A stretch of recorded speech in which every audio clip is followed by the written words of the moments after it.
ঈদের ব্যস্ততা কমলেও বেড়েছে অবসর, আবার অনেকের ক্ষেত্রে ঈদের ছুটি শেষে সবাই নিজের দেশের বাড়ি থেকে ফিরছেন ঢাকায়, মানে শহরে। যতটাই শহরে থাকি না কেন, নিজের গ্রামের মাটির গন্ধটা কিন্তু নাকে লেগেই থাকে। সেই গন্ধ আমরা আপনার পর্যন্ত পৌঁছে দিতে না পারলেও মাটির গান আপনাদের পর্যন্ত পৌঁছে দিতে পারি।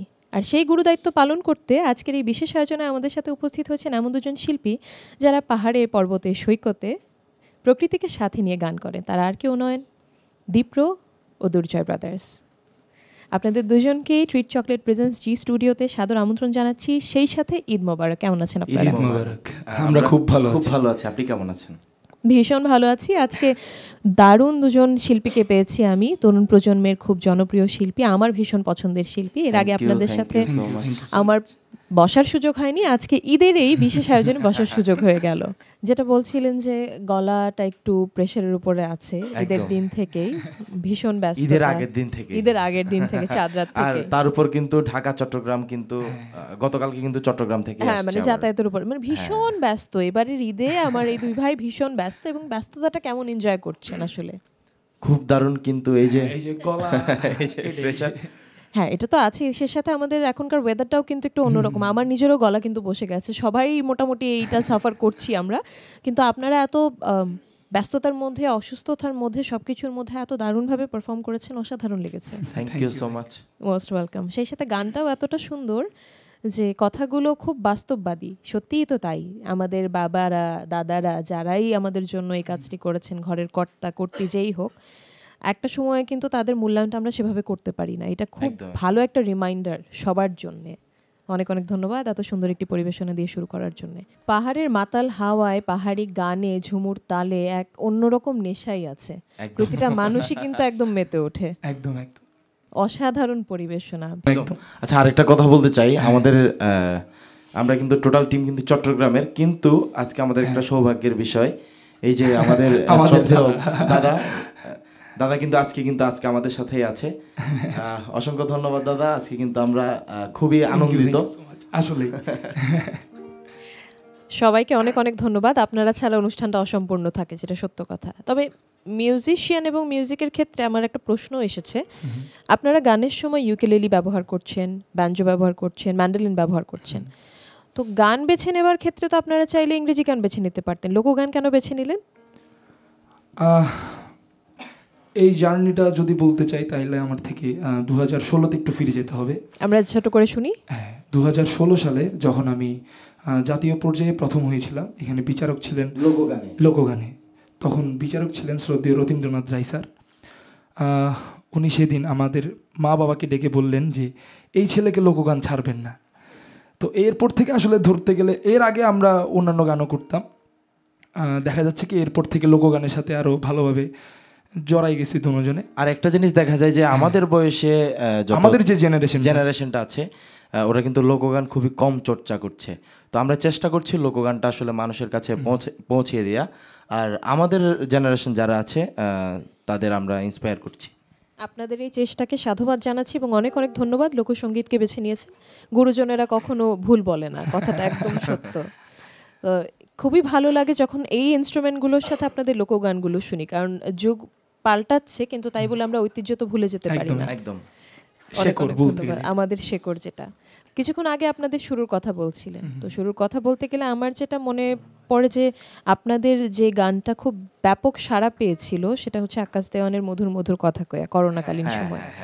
এবং তখন যখন এতটা সাড়া পেয়েছে, দর্শক এতটা ভালোবাসা দিয়েছে, বাড়িতে যখন আমাদের কিন্তু আসলে যখন করোনা ছিল তখন এই গানটা গেয়ে কিন্তু আমরা মানুষের কাছে ভালোবাসা অর্জন করি। সেটাই বলছি। হ্যাঁ, মানুষের, দর্শকের কাছে ভালোবাসাটা পান, ব্যাপক রকম সাড়া পান, এবং বাড়িতে যখন গানটাকে পেশা হিসেবে বেছে নেওয়ার কথা বললেন তখন কি বলেছিল?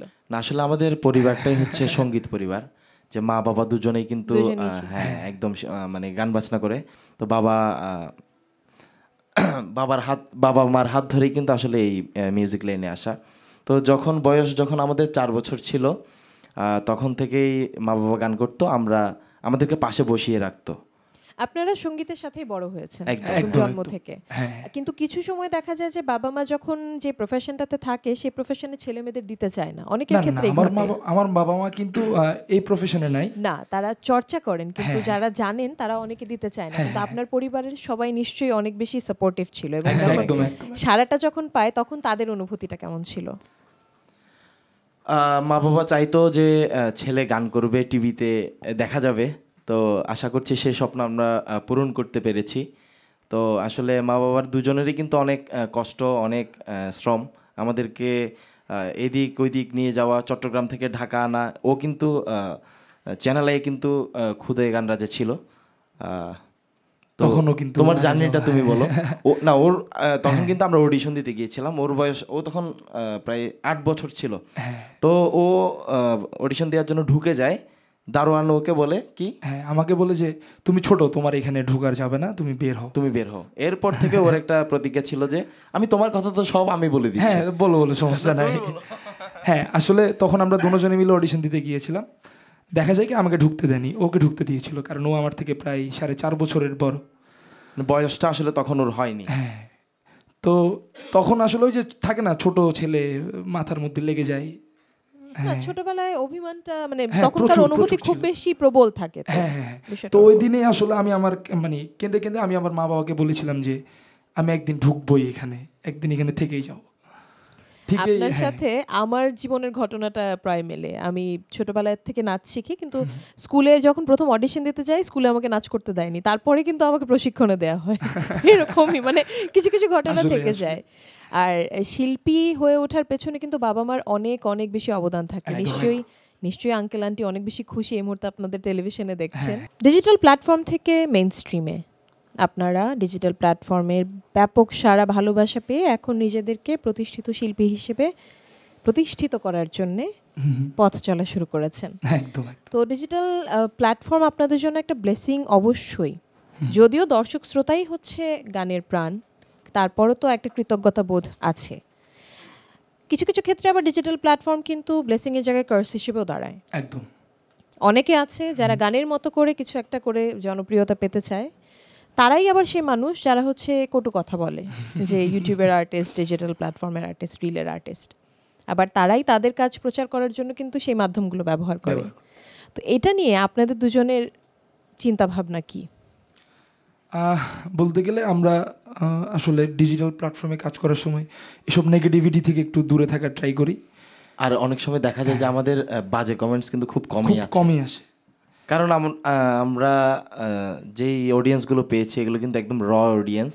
আমাদের গানকে ভালোবেসেই তারা কিন্তু তাদের বক্তব্যটা কমেন্টস বক্সে না, এটা হচ্ছে দর্শকদের ভালোবাসার জায়গাটা আপনাদের ক্ষেত্রে, কিন্তু এমনি সাধারণ ক্ষেত্রে জেনারেলি বললে বিষয়টাকে আপনারা কি হিসেবে দেখেন? বা এটা এরকম কোনো কটু কথা থেকে কোনো শিল্পীর নিজেকে বের করে নিয়ে আসা অথবা এটাকে ইগনোর করা কোনো টিপস যদি থাকে, যেহেতু আপনারা এই প্রজন্মের শিল্পী, এই প্রজন্মের ডিজিটাল প্ল্যাটফর্ম ব্যবহার করছেন, আমরা করছি, তো কিছু কিছু ক্ষেত্রে অনেকে এইসব কমেন্ট, এইসব কথাবার্তা হয়তো বা একটু বেশি গায়ে লেগে যায়, আবার অনেকে এটাকে পার করে চলে যেতে পারে। তো আপনাদের এই ক্ষেত্রে টিপস কি থাকতে পারে? টিপস বলতে আসলে তেমন কিছুই না। আমরা দুজনে আসলে যা করি তা হচ্ছে আমরা গান বানানোর চেষ্টা করি, গান খোঁজার চেষ্টা করি, গান করে জাস্ট জিনিসটা আপলোড দিয়ে আমরা বের হয়ে কে যাই। কি বলছে এগুলো আমাদের আমরা দেখার দেখি না। বিষয় না। অনেকজন অনেক কিছুই বলবে। এটাই তো হচ্ছে নিজের কথা। কাজে নিজের লক্ষ্যে focus পৌঁছানোটা করা কিন্তু লাগবে, ফোকাসটা করা মেইন। সেটা ইতিবাচক নেতিবাচক সব ধরনের কথাই থাকবে। ভালোবাসার জায়গাটা থাকলে, শ্রমটা দিলে ভালোবাসা ফেরত পাওয়া যাবে। একদম একদম। আসলে লোকগানের মধ্যে বিচ্ছেদী গান না থাকলে অসম্পূর্ণ লাগে সত্যিই কিন্তু।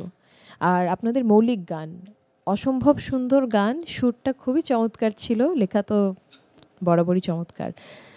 নিজস্ব মৌলিক গানটাই হচ্ছে কিন্তু একটা শিল্পীর নিজস্বতা, পরিচয়, বলা যায়। অস্তিত্ব, এবং সেটাই কিন্তু থেকে যাবে, আর কিছু থাকবে না। একদম একদম। আসলে সুখ দুঃখ মিলেই জীবন। সুখ থাকবে, পরক্ষণে দুঃখও থাকবে, এটাই নিয়ম। কিন্তু যখন দুঃখ থাকে তখন আসলেই মনে হয় যে ডাল ধরি সে ডাল ভেঙে যায়। সেটা চিন্তা করলে হবে না। তারপরে অবশ্যই ভালো দিন আসবে খারাপ দিনের পরে। আচ্ছা, আপনারা তো চট্টগ্রামের মানুষ, চট্টগ্রামে তো মাইজ ভান্ডারির প্রভাব আছে। একদম। আপনাদের কাছে পাহাড়ি অঞ্চলের মানুষ, পাহাড়ের আশেপাশে বেড়ে ওঠা, পাহাড় দেখলে মানুষের মন এমনিই ভালো হয়ে যায়, নরম হয়ে যায়। তো সেইটাই কি মূল কারণ আপনাদের যে গানের ভিডিওগুলো থাকে ওগুলোতে পাহাড় পর্বত এই আমরা কিন্তু সিনারিগুলো প্রচুর থাকার? ঘোরাঘুরি করি। তো রাঙ্গামাটি, বান্দরবান, কক্সবাজার সবগুলোই তো আমাদের চট্টগ্রামেই আছে। তো কখনো আমরা ফ্রি থাকলে আমরা চলে যাই এদিক ওদিক পাহাড়ের আগায়। তো এখানে বসে আসলে প্রকৃতির সাথে বসে মানে কিছু গান করার যে ব্যাপারটা ওটা অন্যরকমই, ওটা অটোমেটিক চলে আসে। এবং ওটা যেহেতু আমরা সামনাসামনি গিয়ে ফিল করতে পারছি না, আপনারা আমাদের পর্যন্ত নিয়ে আসছেন ভিডিওগুলোতে। একদম একদম আমরা চেষ্টা করছি। এবং অনেক অনেক ধন্যবাদ। খুব সুন্দর সুন্দর সিনারি। আমি আসার আগে কিছু গান দেখছিলাম এবং দৃশ্যগুলো এত সুন্দর যে যার কারণে মনে হয় গানের সৌন্দর্য আরো বহুগুণ বেড়ে যায়। একদম। আপনাদের লোকজ গানের পাশাপাশি কিন্তু এমনও অনেক গান আছে স্যাটায়ার নিয়ে, যেমন শালম সরকারের লেখা অসাধারণ কিছু গান। তো এই যে বিয়ে করলে যে জ্যান্ত কবর হওয়া, এই বিষয়টা তো আপনাদের বোঝার কথা না। আমার জানা মতো তো বিয়ে হয়নি, এটা বুঝলেন কি করে? হ্যাঁ বলো, তুমি বলো। তুমি বলো। না আসলে এগুলো হচ্ছে খুবই মজার গান। আসলে দেখা যায় কি আমরা প্র্যাকটিক্যালি না বুঝলেও দেখতে পাচ্ছি, কারণ আমাদের সাথে যা ভাই ব্রাদার যারা আছে আমরা সবই কিন্তু এক্সপেরিয়েন্স কিন্তু দেখতে পাচ্ছি কম বেশি। মানে কিছু একটা কথা আছে না, কেউ কালকে, আচ্ছা আরেকটা কথা বলি, কালকে যেটা আমরা চিটং গিয়ে শো করলাম, তো অডিয়েন্সকে বললাম যে কেউ সিরিয়াসলি নেবেন না, গানটা আমরা জাস্ট মজার ছলে করছি, গান বিনোদনের অংশ না, এই গানটা সিরিয়াসলি নিতে হবে। ওই যে একটা কথা আছে না, কেউ দেখে শিখে কেউ ঠেকে শিখে।